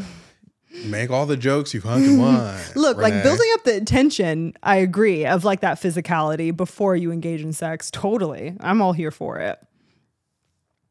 But I like see it as like, okay, sex is then integrating the physicality or the intimacy, a different level of intimacy, and it's like full force. Right. And in that integration, sex becomes the punctuation for whatever your intent is. Yeah. It's impossible to go back. Once you fuck someone, you fuck someone. You can date as many people as you want for as long as you want. Mm-hmm. Once you engage physically, you can never unengage with them physically. Totally. Right? So that's why I think about it in terms, especially with the specific context of long term. Mm-hmm. You're going to have a long term to experience all the physicality that you want. Right. Whether that is holding hands or sharing your first kiss or being physically intimate in a sexual manner. Sexual intercourse. Or anything in between. I think that the best time to have sex like proper is after that checkpoint. Yeah. Doesn't necessarily have to be date 4. Like we said, these are all concepts. Yeah. But withholding is in your best interest, like Renee was saying, because you can't go back from it. And it really sets the tone for everything moving forward. So if you never discuss how he feels about you, where this is going, what you want from this, and you're just out here willy-nilly busting it open for whoever, then like as the people in hookup culture are, you'll find yourself wanting more from a person that you might not be aligned with. Yeah. You should know that before you engage in something that irreversible. Right. No, I 100% agree. I think that like the withholding of sex is not to like it's not a game. Yeah, it's like it's not a game, and it's oh gosh, what am I trying to say? It's not like a like foolproof, like if I withhold sex for this amount of time, then they will for sure want the exact same things for me. And I can know for a fact that he wants a serious relationship with me or she wants a serious relationship with me because I haven't had sex with her until date 4 or until I waited a month before I had sex. So they've been seeing me this amount of time, so this must be it. It's not for that. But it's like for what you were saying in the sense of like, to get to know this person to a degree, to understand them and understand whether you guys align on like a basic level for a serious relationship that you are seeking, then before like you, to then it to be okay with, for lack of better words, to then engage in sex with them. Because for lack of a better word, part of a long-term relationship is sexual chemistry. Yeah. And if you don't have that and you're over here, if you're over here dating this person for like a year and you guys are about to get married and you all don't know whether or not this guy is like, that can ruin the entire situation. Right. It's a little too easy to withhold sex. Yeah. Maybe think about that. Which isn't to demonize the people who want to wait till they're married and all that stuff. Beautiful sentiment. No, but it's like even those people who are waiting till marriage, they still have that chemistry there 100%. It's you know the word I'm saying. The tension is palpable. Exactly. That's exactly what I was saying. The tension there is palpable. They're just choosing to still withhold that. But the sexual tension's there regardless. But if, as I said, if the sexual tension's hardly even there, and you're just like, oh yeah, we're just withholding sex. Maybe check yourself. Right, maybe rethink that. Ask yourself what's going on. But yeah, it's not supposed to be a manipulative sort of situation. No. It's not supposed to. It's not going to guarantee a certain outcome. Yeah, exactly. There's not a point where it's like, oh, okay, so third date I can fuck him now and everything will be fine. Right. Again, use your discretion. Right. And really focus on exploring and connecting with a person, seeing what's in front of you, aligning and understanding your expectations, and going from there. Because there's no amount of rules that we can give you, strategy we can give you that can do that work for you, basically. Totally. You know what everyone should do? This is how you a surefire way. All right, here we go. After I just said what I said, I know. I know. Hey, we can't give you any rule but like if you want one, you want a rule. No, I just want to bring in an anecdotal story that it was like a short. So like all these stories today. I have so many first month stories. I had seen this guy. I think it was like 3 dates that we had gone on. So it was about a month. I think it was on our third date. That we had, I had him come over and we made dinner together and like hung out and like talked. Yeah, you know where this is going. Right. Hey, so obviously things started getting a little steamy in the living room. And damn, the living room? I know you have roommates too. That's just crazy. Hey, well, I don't think anyone was home. Actually, I closed the door. Because there's like a door, like a sliding door to like close off the living room basically to the rest of the house. So anyways, things were getting a little steamy in the living room. And it got to a point where I was just like, I had like thought about it. We were like obviously engaging and kissing and whatnot. And I basically stopped it and I was like, you know what? I don't think I want to have sex just yet. And I was so into this guy, like super, super into him. But I also just like, I don't know, I had a feeling and I was like, I don't feel like I should have sex with him yet. I don't feel like I'm like comfortable at this point. This was like the start of my like new dating like agenda of like looking more for a serious relationship. Anyways, he was like, for sure. Acted super weird. And then he left and he ghosted me, essentially. I had like the bullet. He was like, no, yeah, totally fine. By the way, super progressive guy, like very like, oh, I'm such a liberal. I like to do hot yoga 3 times a week. Just like very much like that kind of guy. No, 100%, 100%. And yeah, so if you want a surefire way to know whether they're actually looking for it, because this guy, he was also like, I thought I was doing all the right things, right? Like, what are you looking for? He seemed to really like me and be into me as well, and looking for something more serious in general.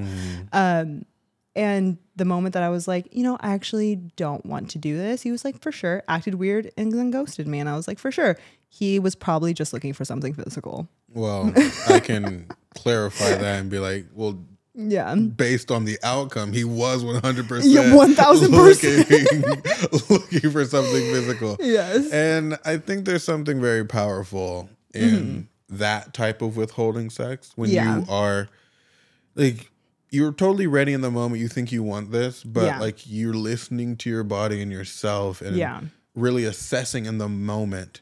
And a lot of people and a lot of women I know, they find themselves in the flow of a interaction. Yeah. And things get hot and steamy. Yeah. They think they want it, then their mind changes. Like, oh, this isn't really something that I wanted right now. There's some, whatever is going on in your mind, right? Right. Totally. But either the guy is pressuring you because you already got that far, 1, or 2, you feel some type of way about stopping it because like 2 seconds ago you were fine. Right. It can be hard to work up the courage to be like, actually, like, I don't want to. So props to you for being able to do that. And I want to elaborate.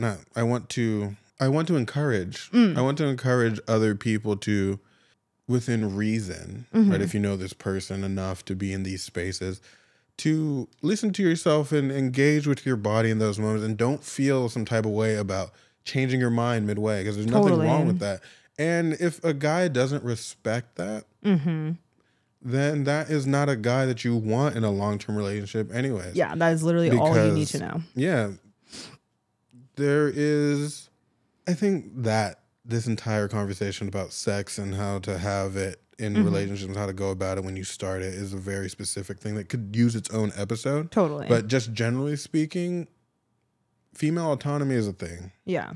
And that's another aspect of female empowerment that I really agree with. Is like, no is no, and you can change your mind. That consent conversation, very relevant. And 100%. I think it would be more productive if more people encouraged each other. Yeah. Like if you want to be with this person, you like this person, you're getting to know this person. Yeah, sure, sex is important. Yeah. But in order to, it's not about just like engaging it to engage in it. Right. Like you want like the other person to be an active, not just an active participant, but like exuberantly, like I want joyous. you to want this. I want you to want. I want to explore this new aspect, this new layer of our relationship. With you when you're ready to do so. Right. And if I'm not creating a space to do that for you, if I need to do something different, if you want to like go slower in this space, we can talk about it. And being open and willing to like have those conversations, and which is why when we're going to go into our like takes on the rules you should have, but not having a lot of alcohol when you're in these spaces, so you can make these decisions for yourself, so you don't do things that you just do things because you're like in the moment and you're not really thinking about it, and in hindsight you like regret it after the fact. That I think is really important for having the outcome of a long-term relationship that we're discussing in these conversations. Yeah. Speaking of which, strategy. Yes. Strategies. How do you strategize? War. No, we're not talking about war. Though sometimes dating does feel like a war. All is fair in love and war, but we are talking about love today. Yes, exactly. So I do actually, do you want to just try? I got excited. Okay, I'll just go. Yeah. Because I see that it's rule 2 in the notes, and so I was like, maybe that's second. I really do like the idea though of like first date, no alcohol. I really enjoy that because you can really look when I'm on tequila, when I'm taking some shots. The tequila. Look, not the shots. When I you kidding me? Maybe you're not taking shots on a first date. Whoa, you're nervous as hell. But this is what I'm saying. Like me and tequila, like when I'm drinking margaritas, I can have a grand old time with just about anyone. You know, like when I'm sipping on some white wine, some rosé, I can have a grand old time with just about anyone.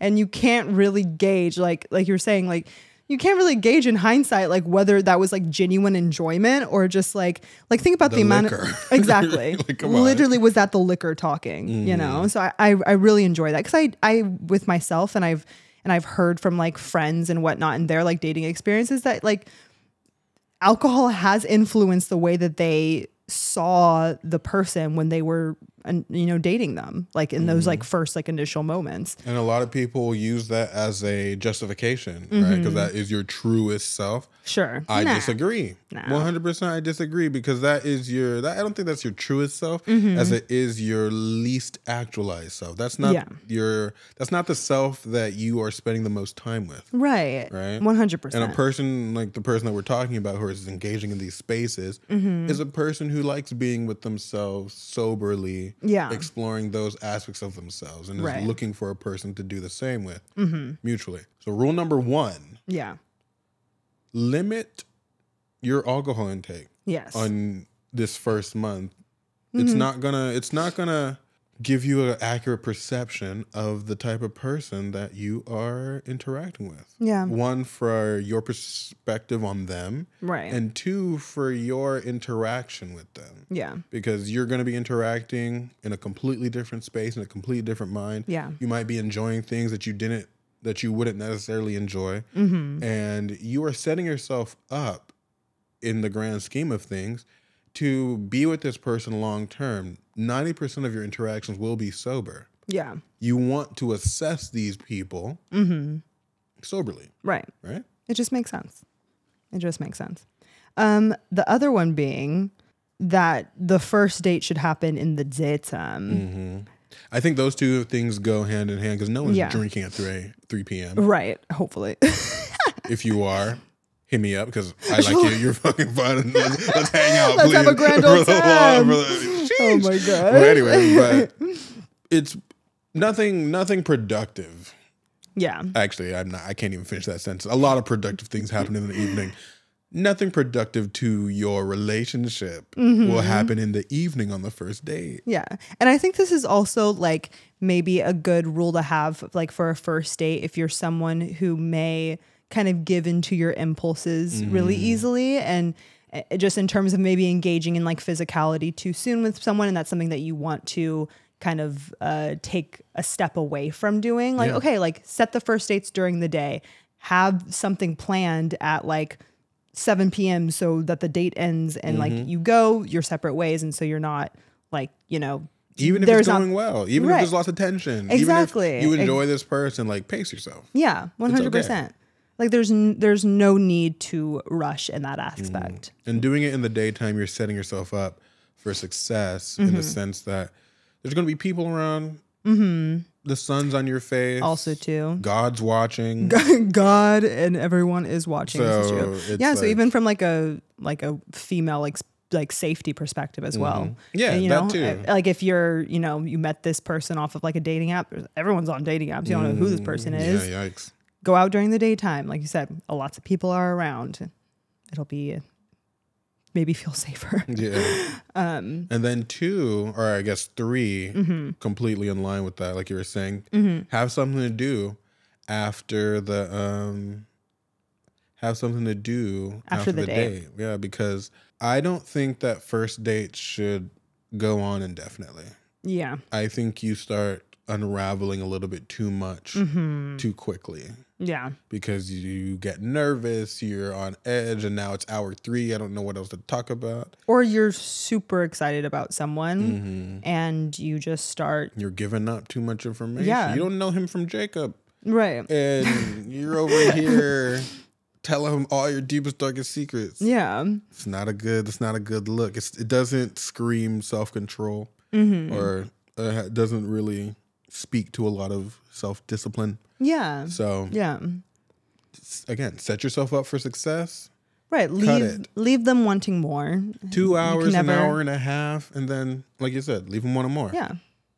I would say like max 3 hours. Yeah.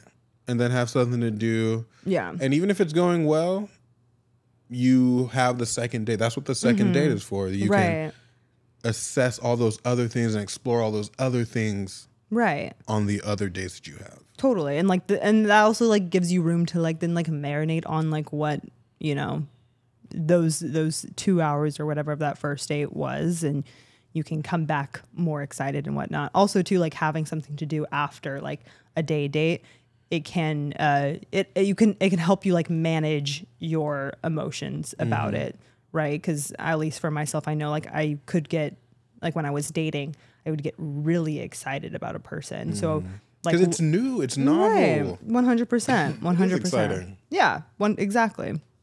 So like doing that to kind of like curb and manage your feelings a little bit better, so you're not like jumping all in on one person. Exactly. Yeah. Any other rules? 4th rule. I was thinking of another rule while you were talking, and I don't remember exactly what it was off the top of my head. It was... Damn. Doesn't matter. Rule number 4, and I think this kind of opens up a conversation to some more disclaimers I wanted to have for this entire conversation in general, because you as the listener we're giving you all these bits of information on how to set yourself up for success on a date, right? Yeah. But as we were saying throughout every piece of advice that we were giving, you have to be on the date, right? Totally. So my fourth rule for successful dating is being absolutely 100% present and in the moment, and keeping all your expectations and all your intents and all your goals, especially on the first date. Yeah. I would recommend that you keep that to yourself. Set that aside for the time being. Because it's important to have that for yourself, so you know what you're looking for. But that assessment can't happen while you're on the date. Yeah. You have to experience the date for what it is. You have to be present and interact, socialize, see what this person is, assess certain things in the moment in terms of like just basic communication things like totally. The back and forth, the jokes, the anecdotes, the presenting yourself in a way that's worth dating, first of all. And then afterwards, which is why we're saying keeping it brief, it's like you can go back, you can reflect, and you can align the experience that you just had with the expectations and the goals that you have with yourself. The mistake that I think a lot of people end up doing, especially the older people, especially the more self-actual. Like, you read a couple self-help books. You read The Power of Now. Not you quoting it mid-date. No, that's what I'm saying. It's like you've been around the block. You know what to expect. You have expectations out. Totally. Like, you are ready for your person. And if no one meets that expectation, you're cutting it off, right? Yeah. And this is me speaking from a man's perspective on these dates with these older women. It's really hard for me to be myself and to present in a masculine way and to like be the full man that I want to be with all the pressure that people are coming to the relationship with. Because one, men in relationships already have a shit ton of pressure, right? And I don't know you from Adam. Right? Who are you? As like, you have no interaction with me. I have no perspective of you. Right. And now there's 1,000 barriers to interaction.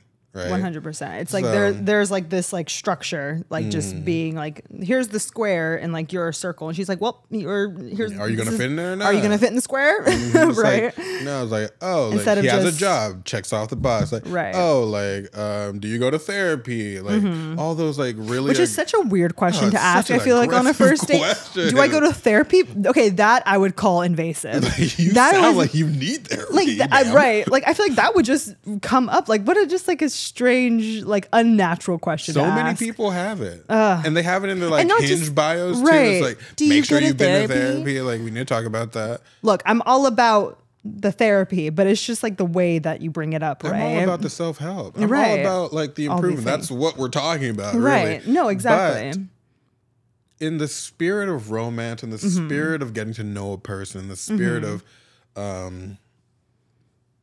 interaction, no one wants to feel like you're judging or assessing their worth. Yeah. In the moment. Totally. And that is what that comes. That's what that comes across as. Yeah. And it makes me personally feel like I'm proving myself to you.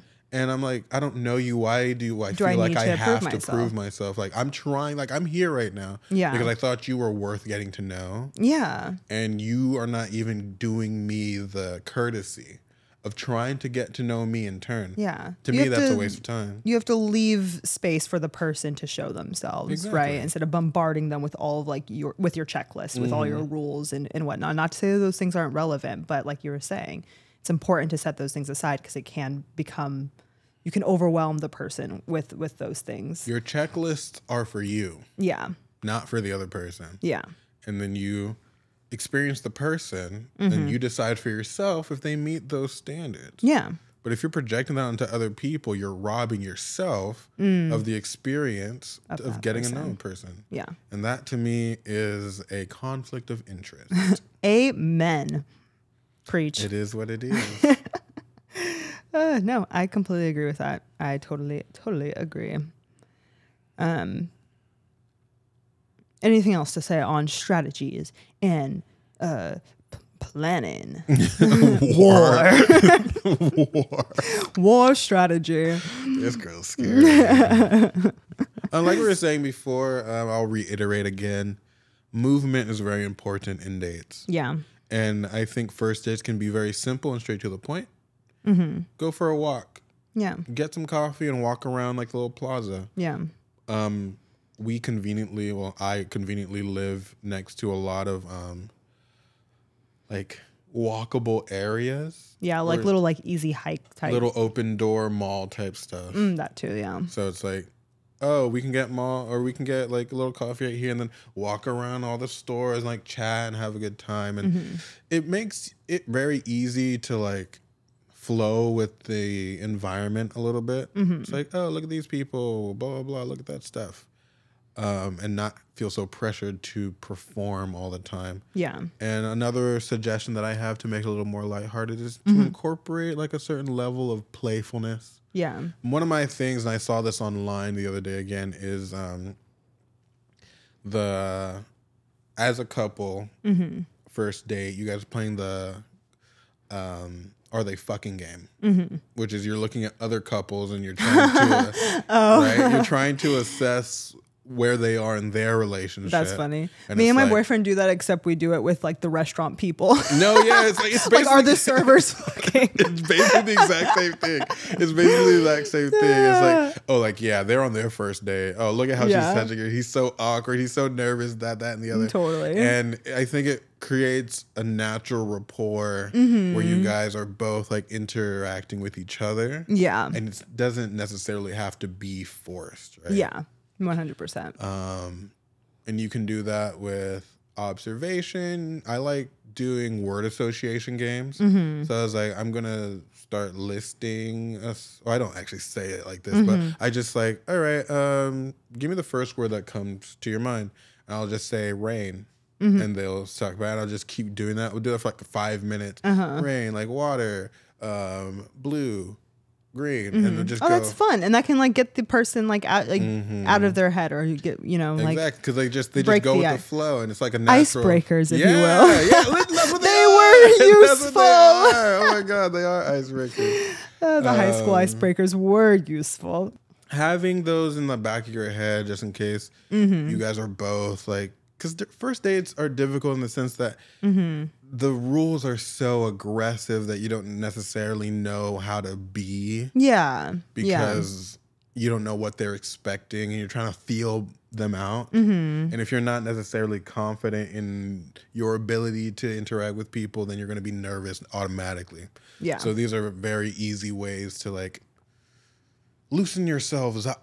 Totally. And I think that, and it's good to have that in your back pocket as well. And there's a moment that you may be feeling like a little like, what do I say? What do I do? To have even like we were talking about previously, the fun questions, et cetera, while you're going on these dates with this person, to kind of like break it up, keep yourself and keep the other person on their toes. Yeah. It's a little bit, you know? And I think that anticipation is kind of the nature of the romantic tension in those interactions. Make it really, really, really fun.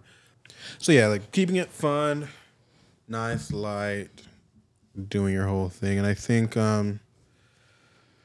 that will naturally lead you to what I think the true beauty of these dating situations are. Because we all know why we're here. Yeah. We all know what we're trying to do. Yeah. There's only so much you can do right, if you're in these spaces. So the fun and the intrigue really comes through your ability to poeticize the process. Yeah. Right. Because, we were talking about the hopeless romantics and all that stuff last time, but I think there's a lot of value in there's a lot of value in making life interesting, right? Yeah, and also seeing like just the fun of exploring another human. Yeah. At the end of the day, that's what you're doing, especially like, you know, in this first month, like you're saying, it's fun. It's light. You're getting to know this person. You're excited about them. Like you have a chemistry. And to like let it be that, right? And enjoy yourselves and have a good time and really focus on that spot versus the elaboration of all the stuff that you are waiting for, all the stuff that you're ready to give, right? All the stuff that you want to happen for you. It's like that stuff will happen. Yeah. If you focus on enjoying yourself in the process. Yeah. First and foremost. And truly that takes a lot of skill. Totally. I think that is really if I could write a book, the art of dating. Yeah. That would be the art of dating. Making the process palatable. Yeah. 100%. 100%. Yeah, so that is month 1. Yeah. We really dived into that one. Hell yeah. Yeah, we did. Yeah, we did. Yeah. Oh, fun. Great way to kick it off. I'm excited about this, exploring just like the rest of this series and kind of going into month 2 next week. Month 2 is going to be very interesting because, like I said, you already had your little checkpoint. Right. Now what's next? I don't remember off the top of my head. Yeah. No. That's the question. Like, when you're dating, you go into that second month with a person. What's next? Right. So, I think that will be fun to explore. Yeah. So, let us know what you guys think. Yes. If you liked what you hear, you found it useful, let us know. If you didn't find it useful, also let us know. We are learning and growing through this. We can discuss it. We can discuss it and make it a little better for you. But and also give us a response about the question at the beginning, the rhetorical question. Well, it wasn't rhetorical. It was rhetorical for us, not rhetorical for the audience. Yeah, open-ended. Open-ended. There we go. Question. Unanswered. What was it? It was, do women have authority to be telling men what or how to be men, and vice versa? And I asked it vice versa. Hell yeah. Let us know. But all right, that being said, I'm Jem. And I'm Renee. And we're the intellectuals signing off for one more time. Bye.